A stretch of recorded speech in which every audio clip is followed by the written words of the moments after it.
On this day in history, October 17, 1931, gangster Al Capone goes to prison.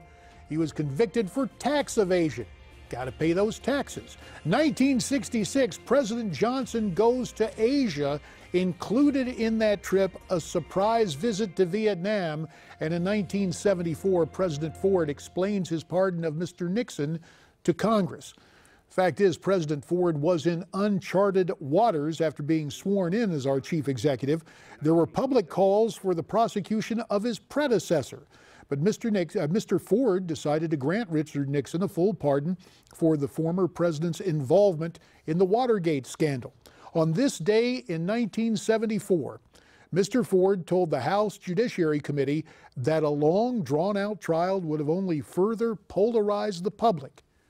We take a look back now at the presidency of Gerald R. Ford in today's American Moment.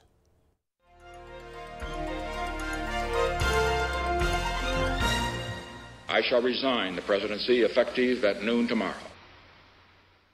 It was a stirring moment. Never before had a president resigned and another man risen to the nation's highest office. On August 9th, 1974, Gerald R. Ford was sworn in as the country's 38th president. It was a time in the nation rocked by scandal. The same day, August 9th, 1974, the House Judiciary Committee passed articles of impeachment against then-President Richard M. Nixon. That same day, Richard Nixon resigned, and Vice President Ford was hastily sworn in as Commander-in-Chief by Chief Justice Warren Burger. Soon after taking office, Gerald Ford ended the Watergate prosecution by granting Richard Nixon a full and unconditional pardon to the fallen president with this decree. My fellow Americans, our long national nightmare is over. On October 17, 1974, President Ford agreed to appear before Congress to defend his historic decision. I was absolutely convinced then, as I am now, that if we had had this series, an indictment, a trial, a conviction, and anything else that transpired after that, that the attention of the President, the Congress, and the American people would have been diverted from the problems that we have to solve. Historians have lauded President Ford's political courage in granting the pardon, but the move was widely believed to have cost him the presidency in 1976, when he was defeated by former Georgia Governor Jimmy Carter. For Newsmax TV, I'm Bill Curtis, and this is an American Moment. From history to the here and now, Donald Trump continuing to lash out at the corporate media, as he describes it, for trying to help Hillary Clinton get elected. Miranda Kahn is live here on the anchor desk with why the GOP nominee seems to be increasing those attacks. Yeah, JD. Well, to sum it up, it's the polls. Right now, the vast majority of them show Clinton's lead growing, something that isn't sitting particularly well with Donald Trump.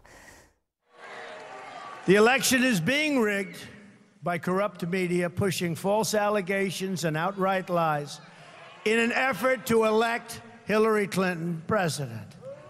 Now, Trump even claims the polls are now rigged, an accusation pollsters like John Zogby heavily dispute. The polls can certainly be wrong, but crooked, no. That's a conspiracy way too large to get multiple companies, probably many of whom really don't like each other very much, you know, to get together and rig polls. So no, there is zero chance of that. So if the polls aren't crooked or rigged, as Trump suggests, what's the political outlook for the GOP nominee? Well, we asked pollster and president of Zogby Analytics, John Zogby, to give us his expert analysis, and we're going to share that with you and your audience tonight on Newsmax Prime. And that's going to be great. 8 o'clock Eastern, Miranda. We appreciate that. Of course, it was interesting. A conspiracy is one thing, but different pollsters oversampling. So there's a difference between a conspiracy and malfeasance among pollsters. Yeah, but bear in mind, we heard for months Trump brag about how he was ahead in all of the polls, and now that he's lagging in the polls, there's something wrong with it. So, you know, as you heard Zogby said, there can be inaccuracies in how some of these polls are conducted, but the likelihood that all these different companies are somehow working together but in it for Hillary Clinton. They don't have to actually work together. they can go out and skew the sample. But it's something we'll talk about. We'll talk about it. We'll talk about it 8 o'clock Eastern right, tonight, Newsmax Prime. Look forward to it, Miranda. And before we part company, we're going to take a couple of phone calls in a second, but you'll want to see what Donald Trump said on the stump in New Hampshire over the weekend. Take a look. The election is being rigged by corrupt media, pushing completely false allegations and outright lies in an effort to elect her president. We can't let them get away with this, folks. We can't. Total lies, and you've been seeing total lies. But we're going to stop it. We're not going to back down. And remember this, it's a rigged election because you have phony people coming up with phony allegations with no witnesses whatsoever, ending up from 20 years ago, 30 years ago. After 15 minutes, we don't know each other. After 15 minutes, she said, well, that was too much. 15 minutes. With the ladies in this place, it would be 1 second and it would be smack. Well, she rested for the last debate. She didn't do too well. And she said she's practicing for the next debate. She called it debate prep, right? Right now, she's in debate prep. I don't know. This is Saturday. That's going to be Wednesday. If you got to study all that, you're supposed to know this stuff. You know, she's supposed to be so experienced, right? We're like athletes, right? Hey, look, I beat 17 senators, governors. I beat all these people. We're like athletes. Hillary beat Bernie, although it looks like Bernie got a little bit of a bad deal based on WikiLeaks, right? I think we should take a drug test prior to the debate. I do. I think we should. Why don't we do that? We should take a drug test prior, because I don't know what's going on with her. But at the beginning of her last debate, she was all pumped up at the beginning. And at the end, it was like, oh, take me down. She could barely reach her car. I jokingly say, if you go to your doctor and you get a prognosis, that's the ultimate in badness. He says it's over. You got a month to live. Doesn't make any difference. On November 8th, you get out of bed. You get out. Think of your children. Think of your grandchildren. Get out and run. I had a great life. I got the best publicity. I have a great company. I built this incredible company. My life was so wonderful. Now I'm loving this because we're doing something that's going to be amazing. But we have to pull it off. It's going to be amazing. It's a movement the likes of which they've never seen before. Donald Trump in rare form this weekend in the Granite State of New Hampshire. Back to the phones before we part company at 1-877-Newsmax to Cincinnati. I understand we've reestablished contact with Lawrence. Hi, Lawrence.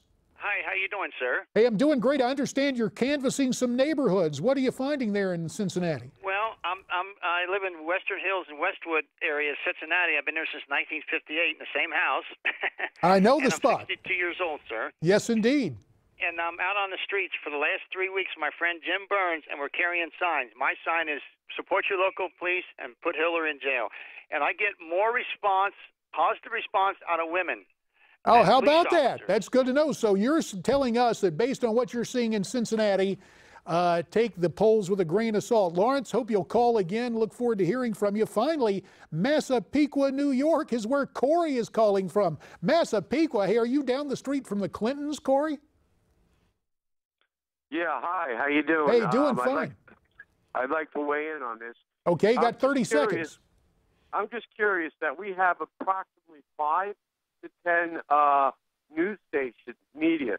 Hopefully, President Donald Trump will be able to get where he's going. But my point is, I only see one station, and I'm not going to give its name, only broadcast if he's in New Hampshire, if he's in Florida, or anywhere.